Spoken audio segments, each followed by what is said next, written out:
A graça e a paz do Senhor Jesus para todos os irmãos e para todos os amigos.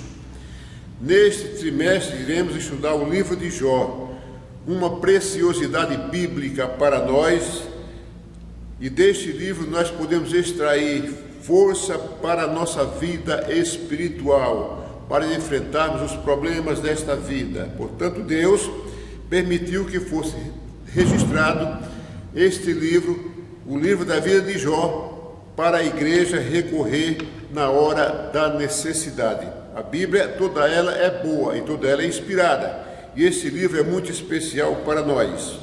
Texto áureo: eis que temos por bem-aventurados os que sofrem.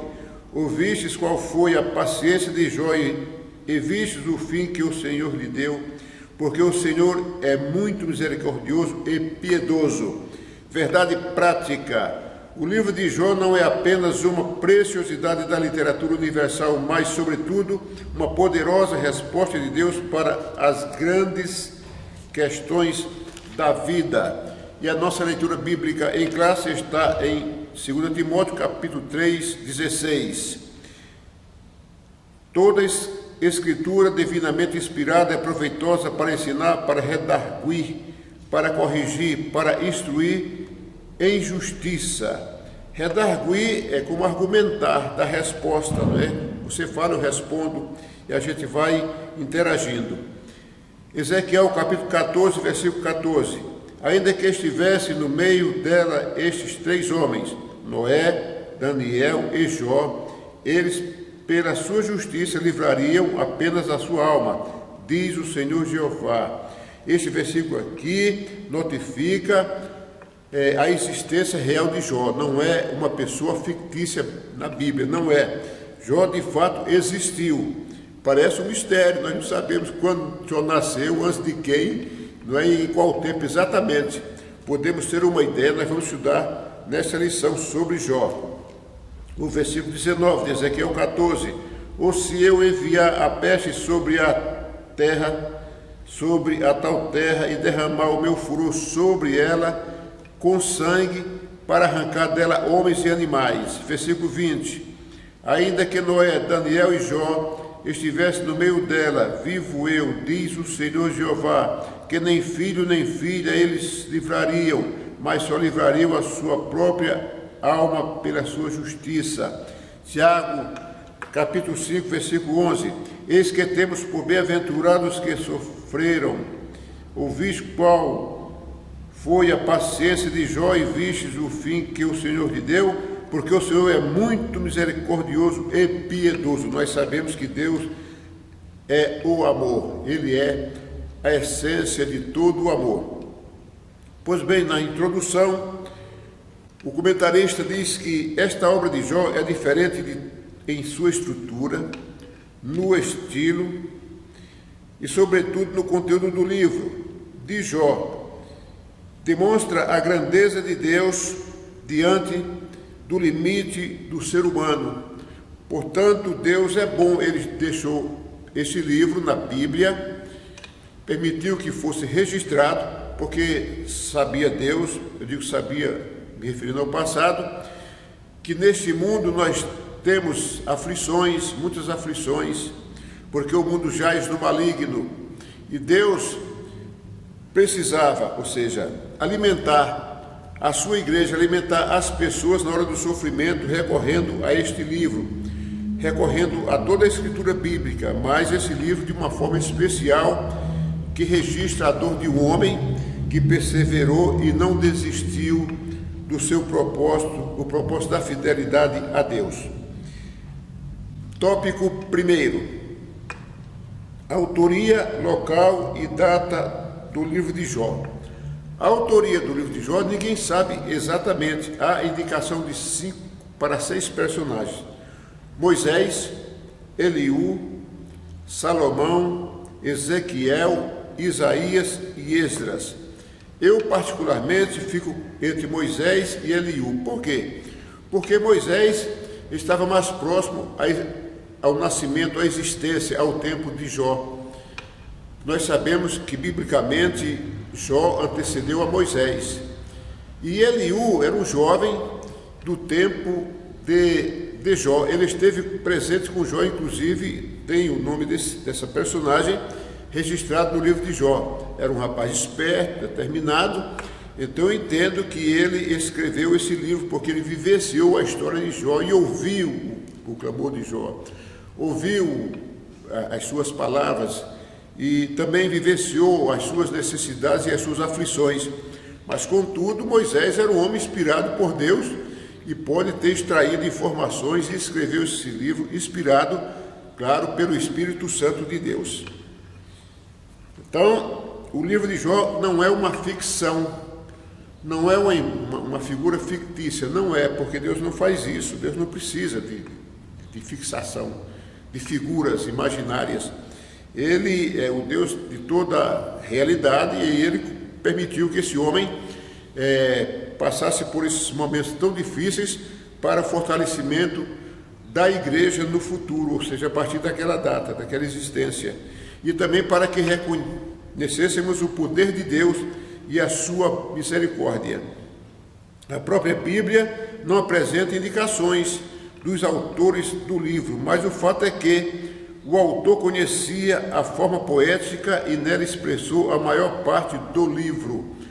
A parte poética, imagina que naquele tempo o autor do livro já tinha essa habilidade, não é, poética, que escreveu a maior parte do livro de Jó de uma forma, pela sensibilidade, pela extração da sensibilidade, escreveu de uma forma poética, usando metáforas e também uma linguagem simbólica para poder expressar o sofrimento e a necessidade daquele homem, transferindo também para as nossas necessidades, como nós expressamos as nossas necessidades. Às vezes não expressamos de uma forma muito natural, informando para o outro, mas quando nós expressamos em poesia, nós extraímos o teor da sensibilidade, da necessidade do homem expressa através de metáforas e entende-se muito bem. É um recurso muito importante para a comunicação de todos os tempos. E naquela época o autor do livro foi inspirado. Eu até acho que ele não tinha muita teoria em relação, mas eu acredito que o Espírito Santo inspirou e ele fez, porque Deus é o Senhor de todos os saberes. Subtópico 2. A pessoa histórica de Jó. Então, conforme eu comentei, Jó não foi uma ficção, uma pessoa imaginária. Ele, de fato, existiu. Bora estudar mais daqui um pouco a época de Jó. Quando Jó provavelmente nasceu, em qual tempo e também em qual lugar. Então, nós já lemos em Ezequiel, capítulo 14, versículo 14, para comprovar que Jó de fato existiu. Assim está escrito: e ainda que estivesse no meio deles 3 homens, nós acabamos de ler na leitura bíblica em classe, Noé, Daniel e Jó. Noé existiu, Daniel também existiu e Jó também existiu. Eles, pela sua justiça, livrariam apenas a sua alma, diz o Senhor Jeová. Isto aqui foi Deus falando a respeito da punição ao povo de Israel por causa do pecado. Então Deus irritou-se com o pecado, com as pessoas, porque desobedeceram. Colocaram Deus à esquerda, ou seja, Deus como um zero à esquerda. Não se faz isso com Deus, né? Ele é o Senhor de toda a existência. Precisamos reconhecer o seu poder, a sua glória, o seu domínio total. E também nós lemos em Tiago 5, versículo 11, assim: eis que, por bem-aventurados que sofreram, ouvistes qual foi a paciência de Jó? Nós lemos já na leitura bíblica em classe. Então, Tiago foi do tempo de Jesus, há 2000 anos atrás. Estava mais distante do tempo de Jó, mas ele tinha notícia de Jó. As pessoas liam o livro de Jó e comentavam o livro de Jó. É tão comentado esse livro que as pessoas que não leem a Bíblia, as pessoas leigas, falam assim: você tem a paciência de Jó. Esse livro foi muito difundido, essa história foi muito difundida entre as pessoas. E é muito falada essa passagem bíblica, porque ela é muito extraordinária. Chamou a atenção de todos os leitores pela paciência de Jó, pela fidelidade dele a Deus, pela sua resiliência, ou seja, a capacidade de suportar as dores, e ele confiou totalmente no Senhor. Ele não desviou-se de Deus, mesmo diante de uma tragédia que aconteceu na sua vida. Subtópico 3, a terra de Jó. Em Jó, capítulo 1, versículo 1, diz que Jó era de Uz, uma terra que existia na época, claro, era uma terra que tinha toda a sua dimensão geográfica, tinha reis, e comentada na época dos judeus, quando o Senhor anunciara a escravidão do povo judeu para a Babilônia, houve uma descrição em Jeremias 25, versículo 20, o Senhor falando que toda a mistura de gente também sofreria por causa do pecado.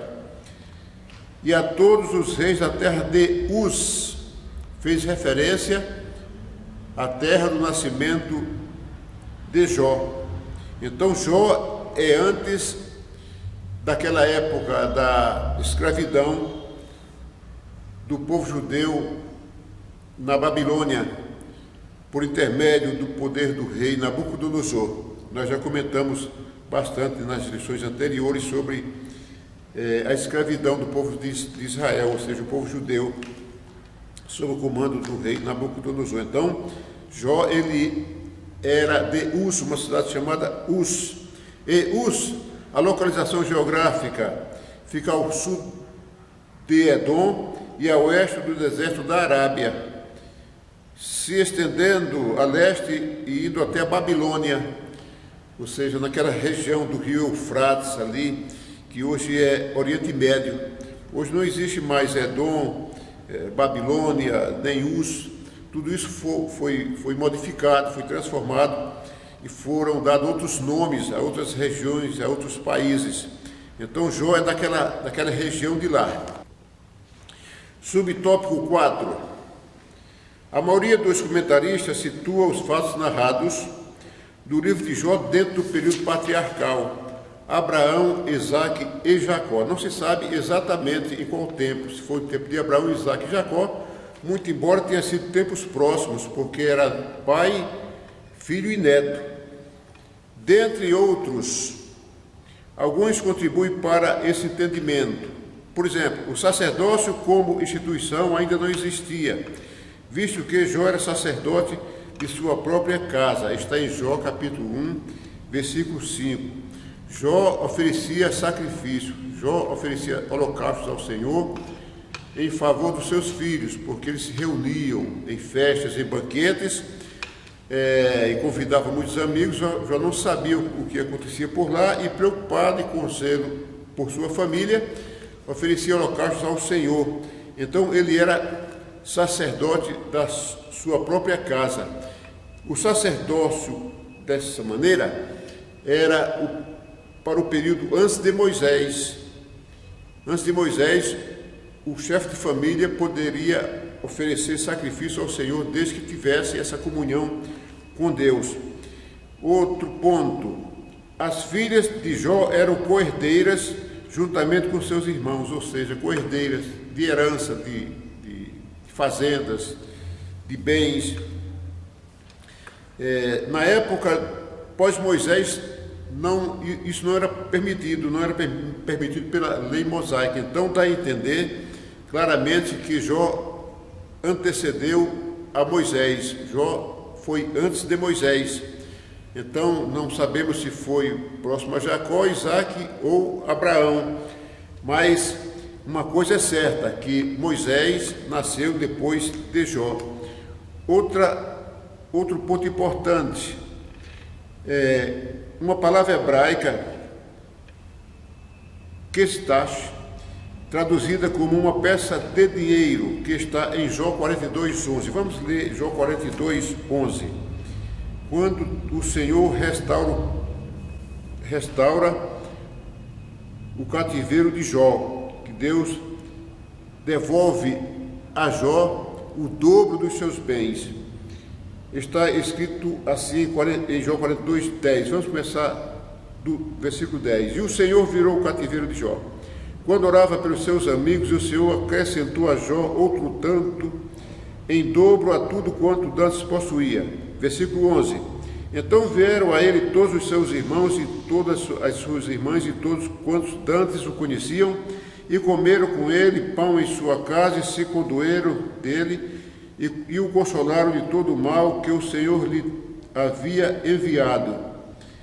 E cada um deles lhe deu uma peça de dinheiro, cada um pendente de ouro. Esse termo, peça de dinheiro, não era usado na época pós-Moisés. Só tem duas referências bíblicas, bem anterior a Jó, também anterior a Abraão, Isaque e Jacó, que está no livro de Gênesis capítulo 33:19 e também em Josué 24:12. Portanto, está aqui claro que Jó antecedeu o tempo de Moisés. Tópico segundo: a estrutura literária do livro de Jó é uma obra diferente em gênero literário. O texto é uma combinação de prosa, poesia e prosa. Mas o que é isso? Você vê no livro de Jó, capítulo 1 e capítulo 2, que a notícia que é dada a Jó é do desastre que houve com sua família, com seus animais, roubaram os seus camelos, o seu gado. E Jó recebeu aquela notícia e ficou impactado. E depois, a presença de Satanás diante de Deus, querendo acusar Jó e querendo testar a vida de Jó, testar a sua fidelidade.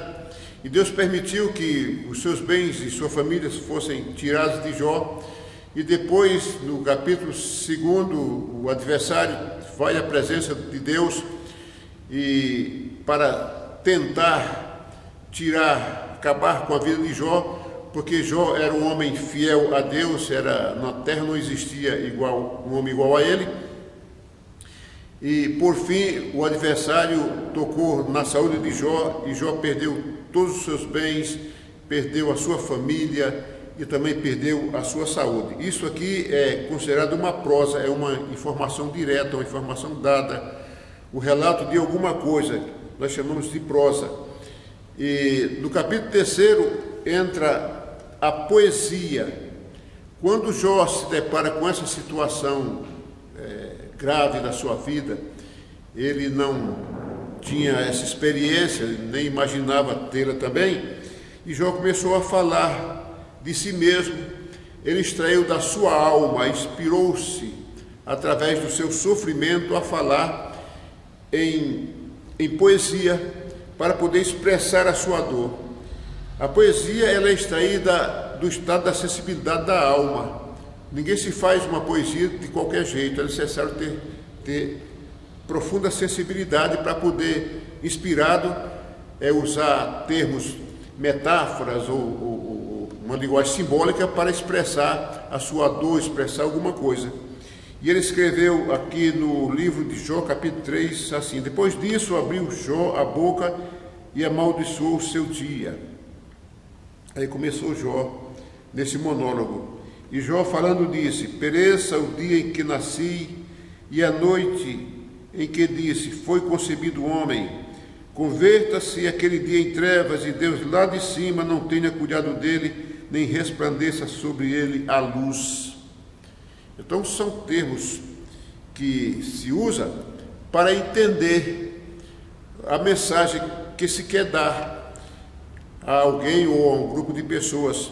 Portanto, a partir do capítulo 3, nós temos toda a Bíblia, todo o livro de Jó, inspirado em poesia, de uma forma extraordinária. E o autor certamente já tinha esse conhecimento, o Espírito Santo de Deus inspirou, porque é uma obra muito bem produzida.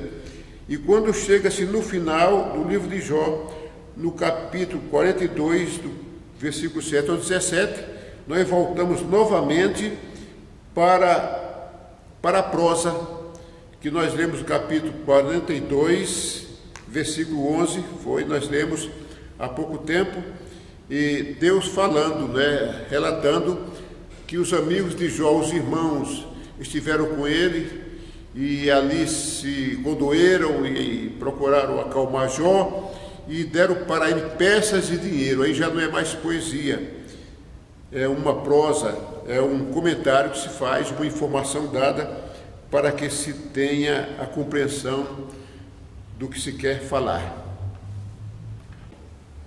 Subtópico 2, organização do livro de Jó. Vou ler o que o comentarista escreveu. No texto em poesia, há a seguinte organização. Em poesia, a partir do capítulo 3 do livro de Jó. Um monólogo feito por Jó, quando ele conversava consigo mesmo, extraía da sua dor e do seu sentimento expressões para traduzir aquele estado de dor, de ataque, o ataque que ele sofreu, expressar a sua agonia, porque era um homem reto e fiel a Deus, de repente se deparava numa situação completamente oposta. Então ele começou a falar consigo mesmo, expressar a sua dor e também o seu desespero e também o seu medo, porque dá medo uma situação dessa. Falar que Jó não teve medo, nós não podemos nem confirmar isso, nem afirmar. Então, no texto poesia, há a seguinte organização, no texto em poesia do livro de Jó. Um monólogo feito por Jó, 3 ciclos de diálogo entre Jó e seus amigos, Elifaz, Bildade e Zofar, 4 outros discursos com um quarto amigo jovem, Eliú, que eu citei no começo, como um provável escritor do livro de Jó, seguido pela revelação de Deus, onde ele manifesta o seu poder e graça, e finalmente a humilhação de Jó diante da revelação divina e sua restauração completa. Deus restaurou completamente a vida de Jó. Deus não faz nada incompleto. Tudo que Deus faz é bom e tudo que Deus faz é perfeito.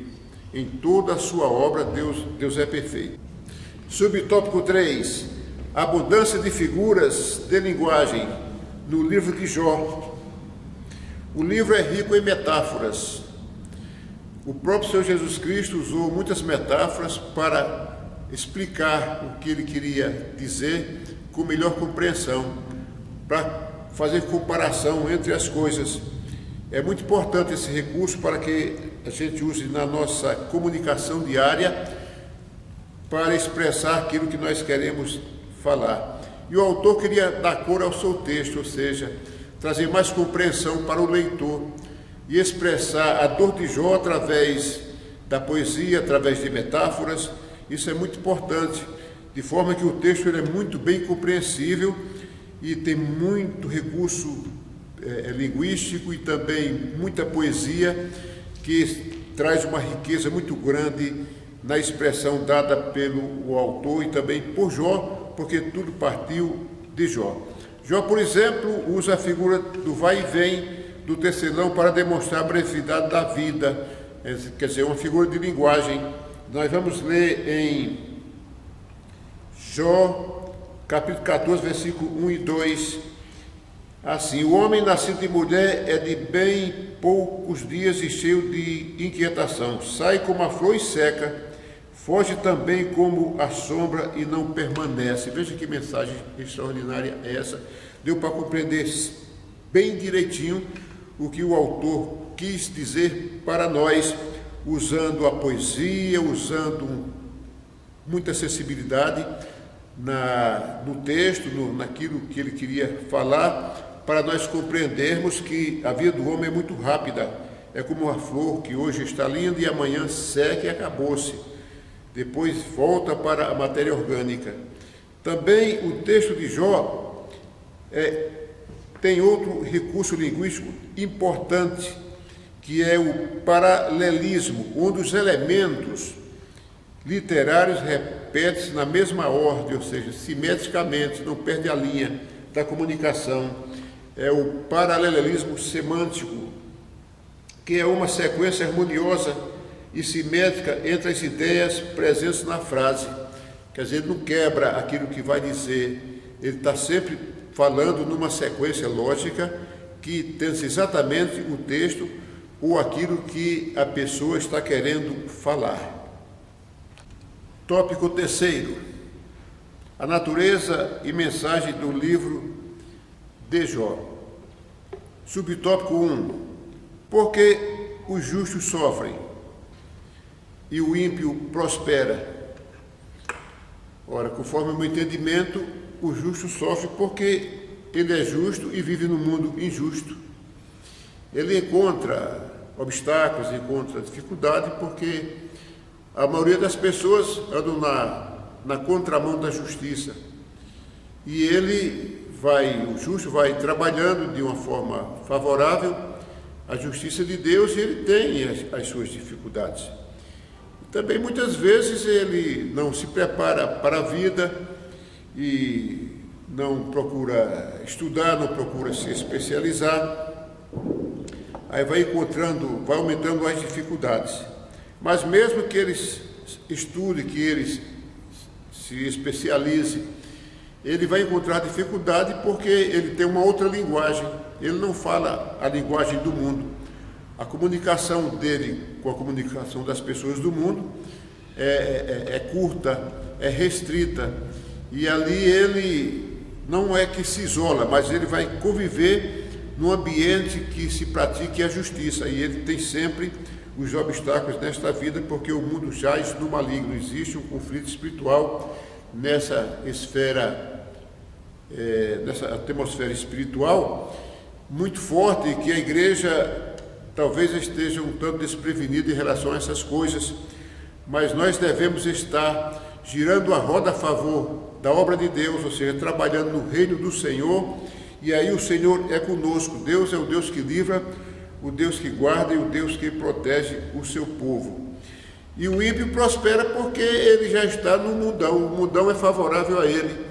Ele leva meio que de qualquer jeito e vai levando vantagem em cima do outro, também às vezes estuda, ou seja, se prepara para a vida e vai aumentando a sua capacidade de aquisições de bens e vai levando a sua vida de uma forma confortável, cheio de farra e encontros, etc. Mas isso não quer dizer que ele seja uma pessoa salva. O justo encontra as suas dificuldades, mas uma coisa é certa: habitará com o Senhor para todo sempre. O ímpio não, ele vai perder essa grande oportunidade de estar com Deus, porque ele deixou Deus de lado e deu preferência às coisas desta vida. No contexto de Jó, a ideia que prevalece é a de que somente os maus sofriam em consequência dos seus pecados. Se havia sofrimento, era porque havia culpa do sofredor. Por isso que os amigos de Jó culpavam Jó. Jó, você está pecando. Confessa o seu pecado, homem. Jó disse: eu não estou pecando. Eu sou inocente. Deus vai me provar, mas eu vou sair como ouro ali diante do Senhor. Ou seja, eu vou, não que Jó ia mostrar para Deus, é porque Deus ia constatar a fidelidade de Jó, que Deus já havia falado no capítulo 1 para o adversário. Viu Jó, homem fiel, igual a ele na terra não há igual a ele. Então Deus já sabia da fidelidade de Jó, mas Jó tinha consciência que não estava em pecado, mas os seus amigos entendiam que Jó estava sofrendo por causa do seu pecado. Subtópico 2. Existe bondade desinteressada?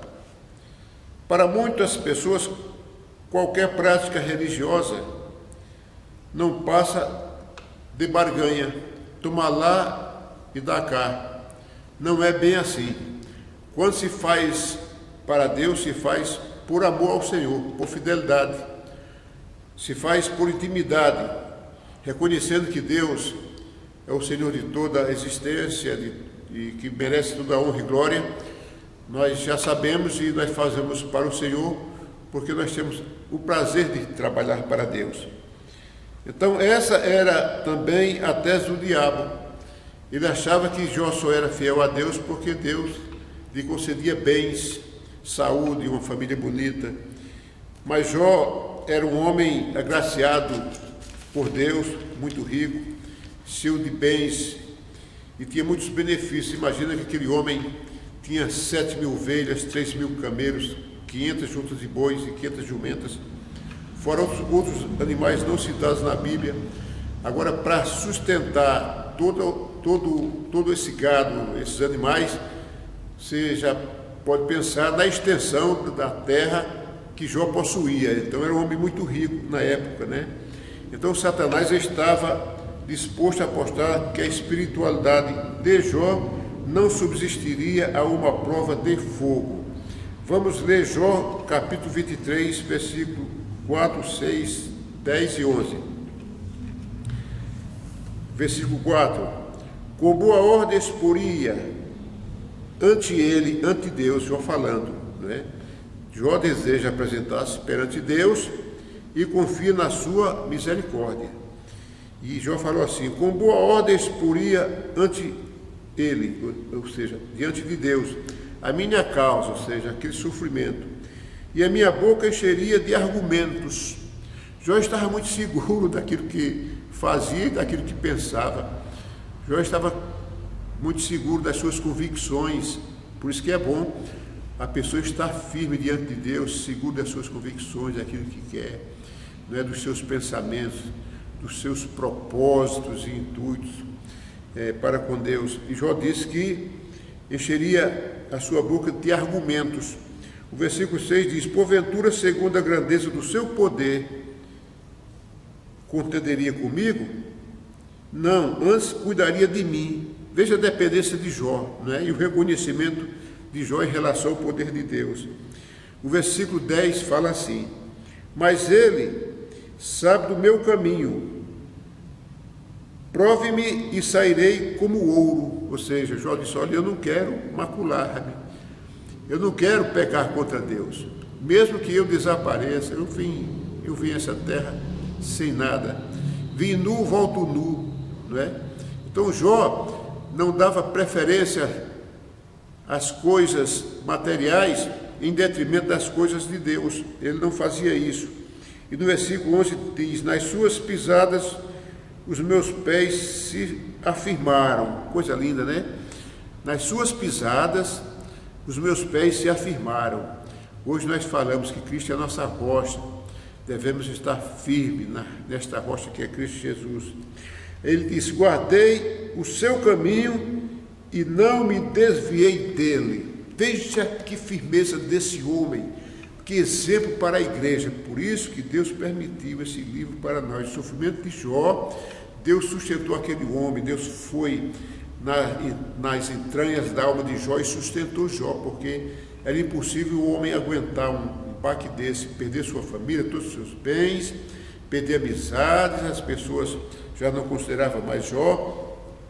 Ele foi humilhado, perdeu a sua saúde, ele, não é, com aquela coceira terrível em todo o seu corpo, da planta dos pés à cabeça. Jó ficou numa situação de calamidade e ele sofria bastante. Disse: mas eu não me desviei do Senhor. Permaneceu a essência de Jó, ligada à essência de Deus. E aí é o que nós devemos fazer, estarmos assim diante do Senhor, mesmo diante das tribulações. Deus é o Senhor que sustenta a mim e a você em meio aos problemas e em meio às calamidades, se vierem. Subtópico 3. Pode o homem compreender a Deus? O que você acha? Vai pensando aí. Os últimos capítulos de Jó mostram os impactos que a revelação divina traz sobre o homem. Paulo era um homem que cumpria a lei, era um mestre e doutor da lei. Ele perseguia os cristãos porque os cristãos traziam novidades de vida. E eles perseguiam. Um dia, indo para Damasco, ali o Senhor Jesus Cristo revelou-se a ele e disse: Saulo, Saulo, por que você me persegue, Saulo? Ele disse: quem és tu, Senhor? Ele disse: sou Jesus, daquele resplendor de luz. Paulo tinha toda uma estrutura cultural e de conhecimento preparado para perseguir mesmo, mas instantaneamente Jesus Cristo mudou essa plataforma, mudou o seu entendimento e Paulo converteu-se. E Jó não foi diferente. Assim também Jó é totalmente transformado quando contempla a majestade do Senhor. A questão para Jó não foi tanto entender a Deus, mas foi experimentá-lo. Vamos ler Jó 42, versículo 5. E Jó falou assim: com o ouvir dos meus ouvidos ouvi falar do Senhor, mas agora te veem os meus olhos. Ou seja, Jó teve uma experiência, um estreitamento maior com Deus. Ele pôde entender a capacidade de Deus de mudar as coisas, de mudar o percurso da vida de alguém, de permitir que alguém entre numa situação de conflito e o próprio Deus livra. Jó teve a experiência de saber que Deus é o Senhor que cura, o Senhor que liberta, o Senhor que salva, o Senhor que domina todas as coisas. E ali Jó, reconhecendo isso, e disse: por isso me abomino e me arrependo no pó e na cinza. Já era um homem temente a Deus, mas nesse aperfeiçoamento, nessa evolução de Jó, nessa ligação de Jó a Deus, ele disse: eu me arrependo, Senhor, porque eu não te compreendia direito, eu não tinha essa experiência, mas hoje eu tenho uma proximidade com o Senhor. E portanto Jó glorificou a Deus. E este livro honra o nome do Senhor e traz para nós uma experiência extraordinária, de uma forma poética, para a igreja compreender a mensagem de Deus e a capacidade do Senhor para livrar o homem de todo mal. Deus é o Senhor que abençoa. Fiquem com Deus.